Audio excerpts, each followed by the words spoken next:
Good evening, everyone. I'm Linda Jackson. And I'm Tom Powell. We've brought you coverage of those demands that Linda mentioned several days in a row now. The mayor will respond coming up. But first, we hear from leadership with the police union. Fort Wayne's NBC reporter Jeff Newmeyer joins us live with more on the substance of that conversation. Jeff? Yeah, Tom, Linda, those heads of City Police Union telling me today that they feel to some degree that officers here are being wrongly blamed for what happened in Minneapolis, where a former officer is now charged with murder following the death of George Floyd in police custody.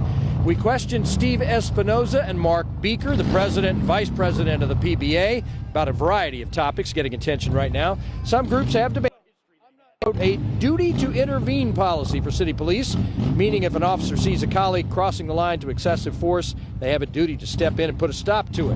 Both men are adamant that policy exists and is enforced now on the city police department. They oppose the notion of cutting funding for city police, saying that that will only make it harder to screen officer applicants, raising the likelihood of getting bad apples on the force. And when we asked them about the protests that have sometimes gotten heated and damaged trust between the two sides, they said this.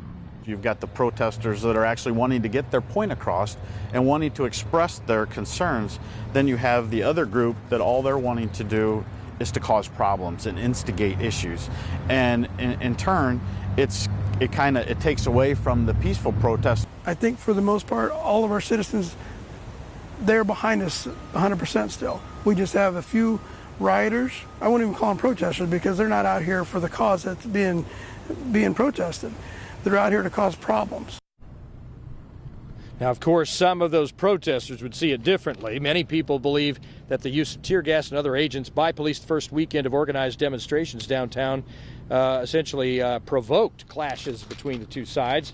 PBA leaders say that they really don't have a lot of authority in setting policy here, that the tear gas policy must be set by the police chief and other top brass with the department. There are voices growing louder calling for widespread use of body cams by Fort Wayne police to better document interactions with citizens on the streets. Tom and Linda, the police union leaders are not opposed to that idea, but they say when policy decisions are made on that issue, they want to make sure they have a seat at the table.